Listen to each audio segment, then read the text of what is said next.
Sudhagad education सोसायटीचे पूर्व प्राथमिक, प्राथमिक, माध्यमिक व उच्च माध्यमिक विद्यालय कळंबोली मराठी, हिंदी, इंग्रजी, उर्दू माध्यम यांच्या सौजन्याने शैक्षणिक व्हिडिओमध्ये आपलं सर्वांचं स्वागत आहे.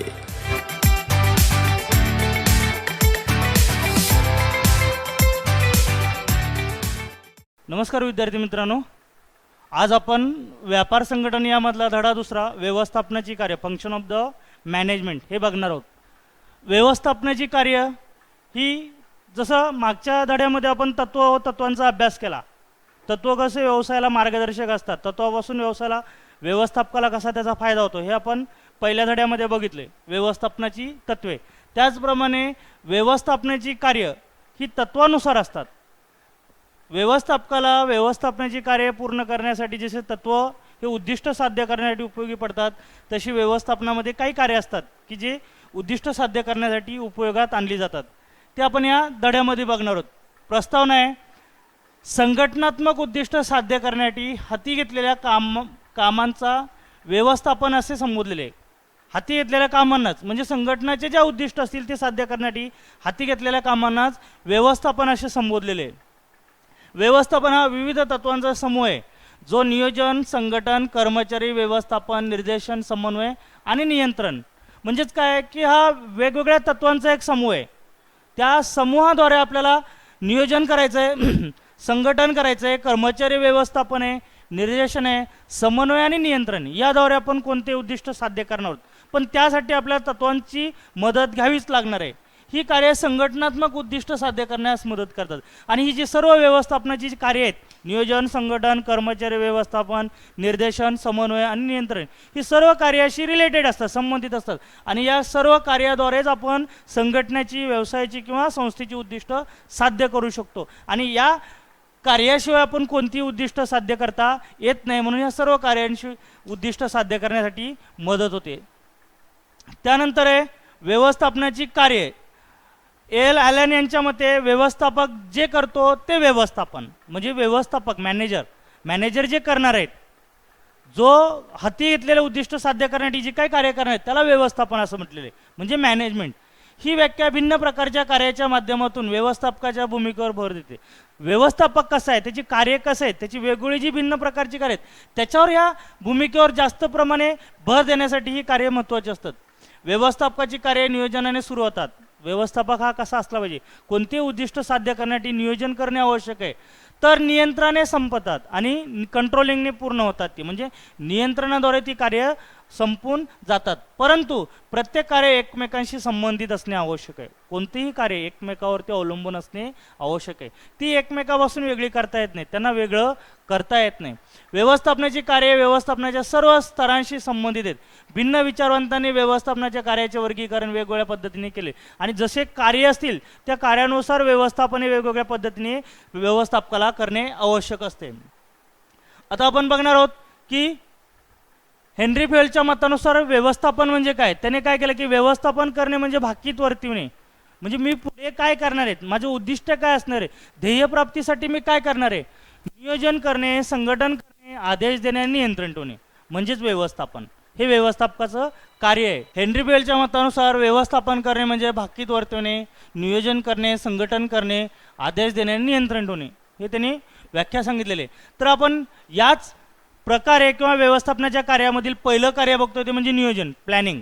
आपण कोणते उद्दिष्ट साध्य करण्यासाठी ते उद्दिष्ट कशा प्रकारे त्याचं नियोजन करणार आहोत ते याच्यामध्ये थोडक्यात सांगितले.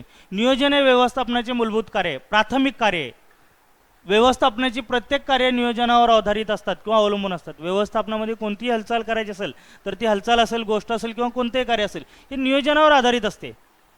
यामध्ये करावयाची कामे आधीच ठरवली जातात. तुम्हाला कोणतेही, सपोज आपण बाहेर कुठे फिरायला जात असेल तर ते बाहेर अगोदर आपण एखादं ठिकाण निश्चित करतो. त्या ठिकाणी आपण काय खरेदी करणार आहोत हे निश्चित करतो, किती खर्च येणार आहे, किती कालावधीसाठी आपण जाणं, याचं पूर्णपणे तयार केलेलं नियोजन यालाच आपण काय म्हणतो, प्लॅनिंग किंवा नियोजन असे म्हणतो. म्हणजे त्यांनी काय सांगितले की यामध्ये करावयाची कामे आधीच ठरवलेली जातात म्हणजे नियोजन केलेलं असते.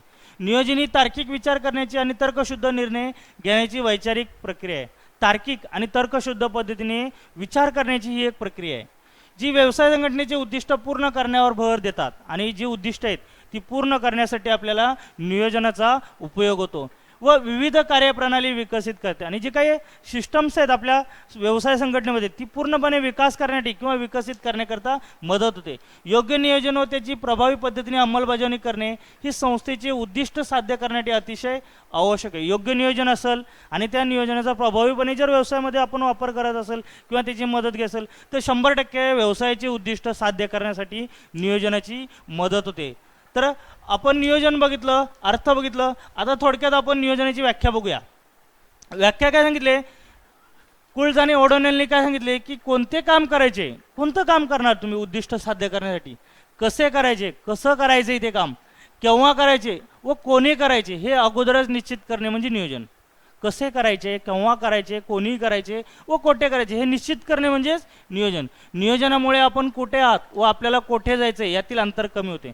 म्हणजे आपण सध्या सुरुवातीची स्थिती काय आपली आणि शेवटची स्थिती काय, म्हणजे त्यांनी सांगितले की नियोजनाने तुमचं व्यवस्थापन सुरू होतो आणि नियंत्रणाने व्यवस्थापन संपते. म्हणजे आपण कुठे आहोत आणि कुठे जाणार आहोत हे तुमचं संपलेलं आहे, याचंच अंतर कमी होते. यामुळे अशा गोष्टी शक्य होतात ज्या इतर वेळेला कधी शक्य झालेल्या नसतात. त्यामुळे आपण सहजरित्या नियोजनाने व्यवसायाचं उद्दिष्ट साध्य करू शकतो. त्यानंतर आहे नियोजनाचे महत्त्व बघतो आपण. तुम्हाला नियोजनाची व्याख्या सांगितली, 10 मार्काला हा प्रश्न येतो किंवा 8 मार्काला सुद्धा हा प्रश्न असतो किंवा 5 मार्काला सुद्धा असतो. नियोजनाचे महत्त्व, उद्दिष्ट आहेत, स्पष्ट उद्दिष्ट निर्धारित करण्यास मदत करते. हे एक नियोजनाचं महत्त्व आहे. स्पष्ट उद्दिष्ट निर्धारित करण्यास मदत करते. कशा प्रकारे, नियोजन ध्येय उद्दिष्ट ठरवणे व ती साध्य करण्यासाठी योजना तयार करण्याची संबंधित आहे. एखादं ध्येय आहे, एखादे उद्दिष्ट आहे, साध्य करण्यासाठी योजना तयार करणे किंवा आराखडा तयार करणे म्हणजेच नियोजन. यामुळे व्यवस्थापकाला संघटनेचे सद्य परिस्थितीचे विश्लेषण करून त्या आधारे भविष्यात इच्छित स्थान मिळवण्याचा मार्ग ओळखण्यास मदत होते. आणि एकदा का तुम्ही उद्दिष्ट साध्य करण्यासाठी नियोजन तयार केलं तर भविष्यामध्ये ज्या काही त्रुटी असतील, ज्या काही म्हणजे इच्छित स्थान असेल ते तुम्हाला साध्य करण्यासाठी मार्ग मिळतो. कधी, नियोजनाचा आराखडा तयार केला असेल तरच. दुसरं आहे दिशा दर्शवितो. नियोजनामुळे ध्येय उद्दिष्ट स्पष्टपणे नमूद केलेले आहेत हे सुनिश्चित होते व ती मार्गदर्शक म्हणून कार्य करतात आणि योग्य वेळी योग्य मार्गाने योग्य गोष्टी करण्यासाठी मार्गदर्शक करतात.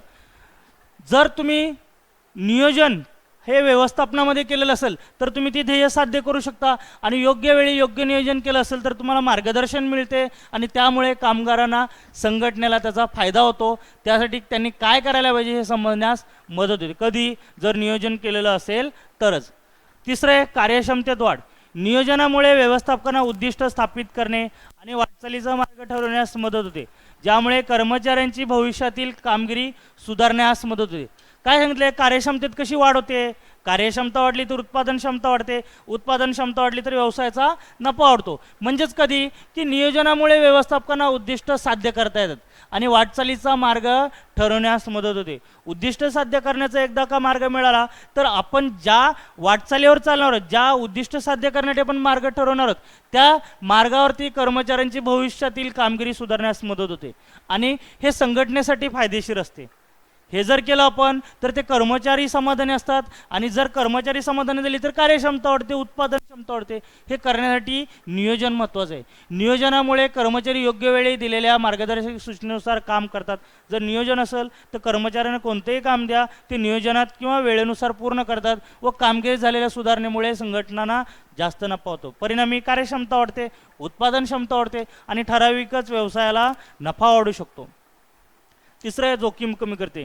कोणतेही नियोजन असेल तर तिथे जोखीम कमीच होत असते. कशा प्रकारे, नियोजन पूर्वानुमान या तंत्रावर आधारित आहे. पूर्वानुमान म्हणजे आपण अनुभवानुसार नियोजन करणार, म्हणजे मागील ज्या अडचणी होत्या त्या अडचणीवर मात करून यासाठी आपण नियोजन करणार, म्हणजे पूर्वानुमान तंत्रावर आधारित आहे.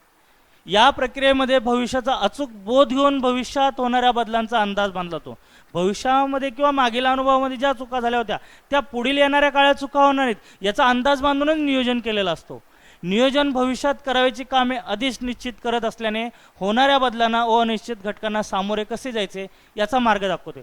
नियोजन केलं तर भविष्यामधील जे काही अडचणी येणार आहेत, जे काही तोटे होणार आहेत, त्या तोट्यांना किंवा त्या अडचणीवर मात करण्यासाठी आपल्या नियोजन हे कसे त्याला सामोरे जायचे यासाठी निश्चितच मदत करत असते. बदल किंवा धोके पूर्णपणे काढून टाकले जाऊ शकत नाहीत. जे काही धोके असतील, जे काही रिस्क असतील, त्यांना पूर्णपणे आपण काढून टाकू शकत नाही, परंतु हे धोके टाळणे सहज शक्य असते. प्रतिबंधात्मक उपायांनी त्यांना हाताळणे शक्य आहे. त्यामुळे भविष्यातील जोखीम कमी करतात आणि जे काही आपल्याकडे उपाययोजना असतील त्या योजनाने त्या धोक्यांना आपण टाळता येऊ शकतो. परिणामी भविष्यातील जोखीम आपण काय करू शकतो, कमी करू शकतो. परंतु त्यासाठी नियोजन करणे, प्लॅनिंग करणे हे आवश्यक आहे उद्दिष्ट साध्य करण्यासाठी. पाचवं आहे उपलब्ध संसाधनाचा पर्याप्त वापर करणे. जे काही साधन सामुग्री आहेत, जे काही रिसोर्स आहेत, त्यांचा पुरेपूर वापर करणे म्हणजे उपलब्ध साधन सामुग्रीचा पर्याप्त वापर करणे. संघटनात्मक नियोजनात संसाधनाची उपलब्धता व विविध कार्यासाठी लागणाऱ्या संसाधनाची योग्य विभागणी यांचा विचार केलेला असतो. ज्यावेळी आपण पर्याप्त संसाधनाचा वापर करतो त्यावेळी व्यवसाय संघटनेमध्ये विविध प्रकारच्या कार्यासाठी लागणारे जे काही संसाधने असतील त्यांचा योग्य विभागणी करणे हे व्यवस्थापकाचं काम आहे. तसेच यामुळे संसाधनाचा पर्याप्त वापर करणे शक्य होते, ज्यामुळे उच्च कार्यक्षमता व चांगले परिणाम दिसून येतात. आणि जर योग्य वेळी योग्य संसाधनाचा विभागवारी जर आपण वापर करत असेल तर त्यामुळे संसाधनाचा पुरेपूर म्हणजे त्या रिसोर्स किंवा जी साधन सामुग्री यांचा पुरेपूर वापर करतो त्याचा कार्यक्षमतेमध्ये परिणाम होतो आणि चांगले रिझल्ट किंवा चांगला परिणामसुद्धा आपल्याला दिसून येतो. योग्य नियोजनाने आपल्याला संसाधनाचा अपव्यय टाळता येतो आणि नियोजन जर व्यवस्थितरित्या केलेलं असेल, आराखडा जर व्यवस्थित असेल तर जे काही अपव्यय आहेत ते आपल्याला 100% टाळता व्यवसायामध्ये येतात. त्यानंतर आहे 6वा तुमचा पॉईंट आहे निर्णय घेण्यास मदत करते. व्यवस्थापनासमोर वेगवेगळे पर्याय उपलब्ध असतात, निर्णय घेण्यास तुम्हाला मदत करते. जर नियोजन असेल, प्रॉपर तुम्ही प्लॅनिंग केली असेल, त्या प्लॅनिंगवरती जर कार्य करत असेल तर तुम्हाला निर्णय घेण्यासाठी कोणतीही अडचण नसते. व्यवस्थापनासमोर वेगवेगळे पर्याय उपलब्ध असतात व सर्व विकल्पांच्या सर्व सकारात्मक व नकारात्मक परिणामांचा विचार करून ध्येय साध्य करण्याचा सर्वोत्तम पर्याय निवडण्यासाठी व्यवस्थापनाला नियोजनाची मदत होते. कधी वेगवेगळे पर्याय आपल्या समोर असतात, व्यवस्थापकाच्या समोर उद्दिष्ट साध्य करण्यासाठी वेगवेगळे पर्याय असतात, तसेच विकल्पसुद्धा असतात. त्या विकल्पातून त्याला सकारात्मक आणि नकारात्मक गोष्टींचा विचार करून योग्य ते निर्णय घेणे व्यवसायासाठी आवश्यक असते आणि हे पर्याय निवडण्यासाठी व्यवस्थापनाला नियोजनाची मदत होते. जर ते विकल्प असतील, जर ते पर्याय असतील, हे योग्य निवडण्यासाठी त्याला नियोजनाची मदत होत असते. पूर्वनिर्धारित ध्येय साध्य करण्यासाठी वैकल्पिक कार्य निर्धारित केल्यानंतरच निर्णय घेतला जातो. पूर्वनिर्धारित म्हणजे अगोदरच काय उद्दिष्ट ठरवलेले आहेत की ती आपल्याला साध्य करायची, त्यासाठी वैकल्पिक कार्य निर्धारित केल्यानंतर निर्णय घेतला जातो आणि मगच व्यवस्थापक त्या उद्दिष्टावरती निर्णय घेतो. यामुळे व्यवस्थापकाला तर्कशुद्ध निर्णय घेण्यास मदत होते आणि नियोजन असेल तर व्यवस्थापक चांगल्या पद्धतीने व्यवसायामध्ये निर्णय घेऊ शकतो की जेणेकरून त्याची अंमलबजावणी करता येते. 7वं आहे तुमचं नियंत्रणासाठी मानके ठरविण्यास उपयुक्त. मानके म्हणजे पर्याय.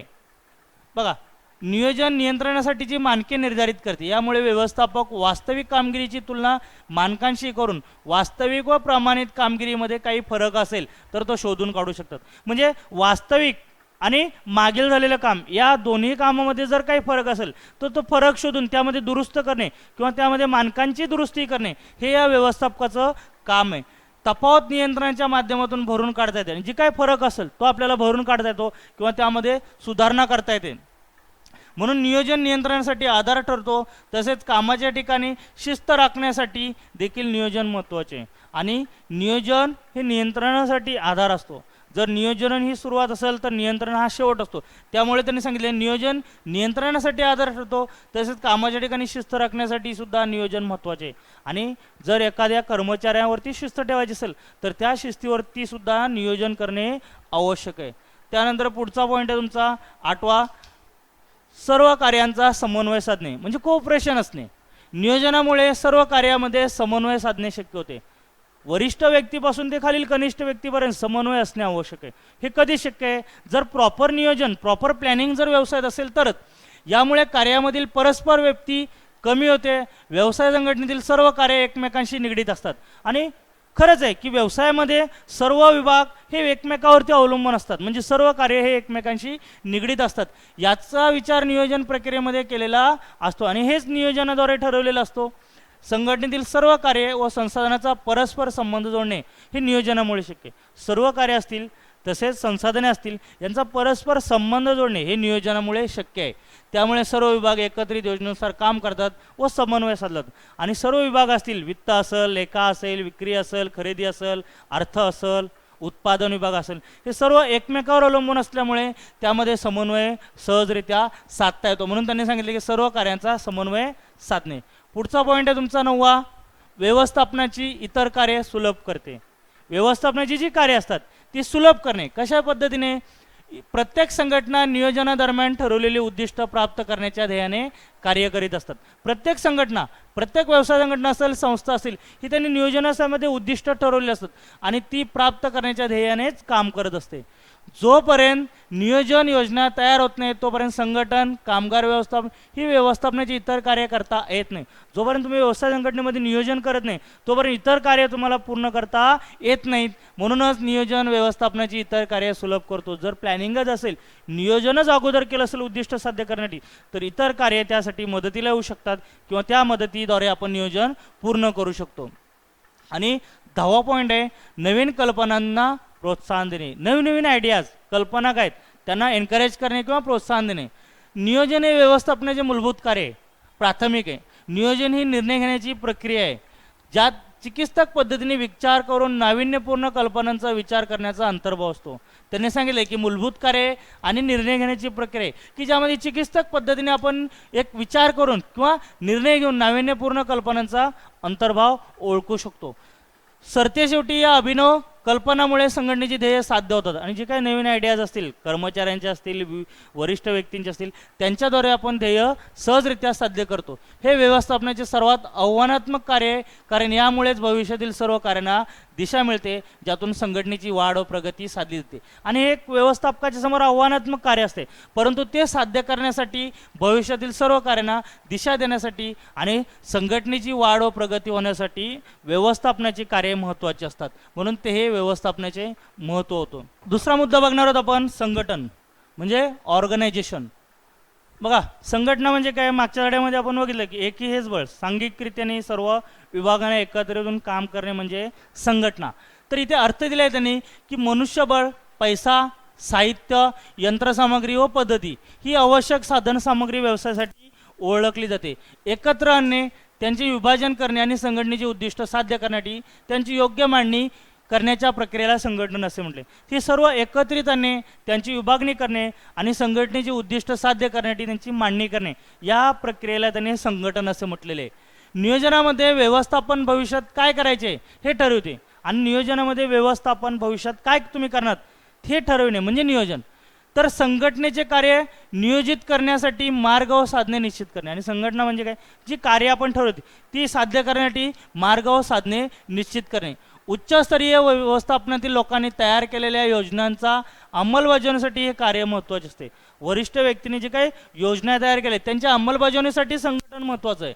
संघटनाच्या प्रक्रियेमध्ये मनुष्यबळ, भौतिक व आर्थिक संसाधने, माहिती स्रोत या साधनामध्ये संक्रमण आणि संयोजन स्थापित केले जाते. आता बघूया आपण व्याख्या. संघटनेची व्याख्या दिलेली आहे की संघटन ही एक समान हेतू साध्य करण्यासाठी प्रत्येक मानवी सहयोगाचा प्रकार आहे किंवा संघटनामध्ये उद्दिष्ट व योजना पूर्ण करण्यासाठी आवश्यक असलेल्या कार्याचे गट करणे, या कार्यांची जबाबदारी योग्य विभागाकडे सोपवणे, अधिकार विभागणी व समन्वय यांची तरतूद करणे याचा समावेश होतो. त्यानंतर थिओ हायमेनची व्याख्या आहे, संघटन ही एखाद्या संस्थेतील क्रियांचे अर्थ सांगण्याची, त्यांचे गट पाडण्याची एक प्रक्रिया आहे की ज्यात अधिकारानुसार नातेसंबंध निर्माण केले जातात व संघटनेचे कार्य पार पाडताना ती प्रभावीपणे ठरवली जातात. तुम्ही कोणतीही 3 व्याख्यातून एक व्याख्या लिहू शकता. आता बघूया आपण संघटनेचे महत्त्व. पहिलं आहे, प्रशासन व दैनंदिन कामकाज सुलभ करते. प्रशासन आणि दैनंदिन कामकाज सुलभ करणे म्हणजे काय? की संघटन प्रक्रिया कार्य ओळखते, त्यांची गटवारी करते. संघटन म्हणजे काय? सर्व सांघिक रीतीने एकत्रित होऊन विभागणी करणे आणि विभागणी केल्यावरती कार्य करणे म्हणजे सर्व संघटन प्रक्रिया कार्य ओळखते व त्यांची गटवारी करते. कार्यांचे गट करून त्यांची वाटणी करणे हे प्रशासनाचे काम आहे. एकत्रित काम करणे, त्या कामांचे गट करणे आणि गट करून त्या कामाची कर्मचाऱ्यांमध्ये विभागणी करणे हे एक प्रशासनाचे काम आहे. तर त्याप्रमाणे काम करणे हा कार्यरत क्रियाकलाप आहे आणि जे काम वाटून दिले कर्मचाऱ्यांना त्यावर काम करणे ही एक प्राथमिक कार्य आहे. म्हणजे संघटनेमुळे संस्थेचे प्रशासन व कार्यरत सुलभ होते आणि जर संघटना असेल तर त्याचे प्रशासन असेल किंवा जे कार्य असतील ते सुलभ रीतीने पूर्ण होण्यास मदत होते. कार्याचे व कामगारांचे योग्य गटामध्ये विभाजन केल्याने उत्पादनात वाढ होते व अपव्यय कमी होतो. जर संघटनच व्यवस्थितरित्या केलेलं असेल तर कार्यांच्या व कामगारांच्या योग्य गटामध्ये विभागणी केल्यानंतर उत्पादन वाढते, त्यामुळं अपव्यय कमी होतो. कामाची नक्कल होण्याला प्रतिबंध बसतो आणि जे काही काम होणार आहे त्याची नक्कल करण्यासाठी सुद्धा प्रतिबंध बसतो आणि परिणामकारक वाटणी शक्य होते आणि जे काम वाटून दिलेले कर्मचाऱ्यांना ते पूर्ण होण्यास मदत होते. दुसरं आहे विशेषीकरण घडून येणे. वेगवेगळे पद्धती कशा असतात. संघटनात्मक रचना ही नातेसंबंधाची एक जाळे आहे की ज्यामध्ये कामाची विभागणी विविध घटक आणि विभागामध्ये केलेले असते. हे एक जाळे सांगितले संबंधाचे आणि त्यामध्ये कामाची विभागणी केलेली असते आणि वेगवेगळ्या विभागामध्ये ते काम वाटून दिलेले असतात. कामाच्या अशा विभागणीमुळे संघटनेतील विविध क्रियाकल्पामध्ये विशेषीकरण होण्यास मदत होते आणि कार्याच्या विशेषीकरणामुळे संघटनात्मक कार्यक्षमता वाढीस लागते. आणि जर कार्यामध्ये विशेषीकरण दिसून आले तर त्या विशेषीकरणातून संघटनात्मक कार्यक्षमतेत वाढ होते. म्हणून विशेषीकरण घडून आणण्यासुद्धा संघटन महत्त्वाचे. तिसरा मुद्दा आहे कामाची निश्चिती करणे. संघटनात्मक रचनेमुळे विविध विभागातील कर्मचाऱ्यांची निवड, त्यांची पात्रता, कौशल्य, अनुभवानुसार होत असल्याने योग्य कामावर योग्य व्यक्ती नेमणे शक्य. ज्यावेळी आपण कामाची निश्चिती करतो मग त्यावेळी कर्मचारी असतील त्या कर्मचाऱ्यांची निवड करताना त्यांची पात्रता, कौशल्य व अनुभव आणि या सर्वांची योग्य कामावर योग्य व्यक्ती निवडणे हे या कामाच्या निश्चितीतून दिसून येतो. यामुळे कामाचे स्वरूप कळण्यास मदत होते व प्रत्येक व्यक्तीची भूमिका स्पष्ट होते. त्यामुळे कामाचे स्वरूप कळते आणि तो व्यक्ती तो काम करतो याची सुद्धा भूमिका आपल्याला स्पष्ट दिसून येते जर कामाची निश्चिती केलेली असेल तर. चौथं आहे अधिकार व जबाबदारी यांचे स्पष्टीकरण. संघटनात्मक रचना प्रत्येक व्यवस्थापकाची भूमिका परिभाषित करते. तुम्ही कोणत्याही व्यवस्थापकाला जर अधिकार व जबाबदारीची वाटप केलं असेल तर ती भूमिका परिभाषित करण्यासाठी संघटना महत्त्वाची असते. प्रत्येक व्यवस्थापकाला आपल्या अधिकारांचा वापर कसा करावा की ज्यामुळे अधिकाराचा गैरवापर होणार नाही हे स्पष्ट केले जाते आणि जो काही व्यवस्थापक असेल, मॅनेजर असेल किंवा अधिकारी असेल त्याला दिलेल्या अधिकारांचा वापर त्याने कसा करावा हे जर त्याला स्पष्ट केलं असेल तर त्या अधिकारांचा गैरवापर होऊ शकत नाही. व्यवस्थितपणे परिभाषित केलेली कार्य व जबाबदाऱ्या व्यवस्थापकांच्या कार्यात परिणामकारकता आणतात आणि व्यवस्थितपणे परिभाषित केलेली जी कार्य असतात किंवा त्यांच्या ज्या जबाबदाऱ्या असतात त्यांनी योग्यरित्या जर त्या वापरल्या तर परिणामकारकरित्या व्यवसायामध्ये दिसून येतात. याचा उपयोग उत्पादकता वाढवण्यासाठी सुद्धा मदत होते. पाचवं आहे समन्वय स्थापित करणे. संघटनेच्या विविध विभागामध्ये समन्वय निर्माण करण्यासाठी या कार्याची मदत होते. वेगवेगळ्या विभागामध्ये कोऑपरेशन आणण्यासाठी किंवा समन्वय साध्य करण्यासाठी सुद्धा संघटनाची मदत होत असते. हे विविध पदामध्ये स्पष्ट संबंध आणि व्यक्तीमध्ये परस्पर सहकार्य निर्माण करण्यासाठी संघटन महत्त्वाचे.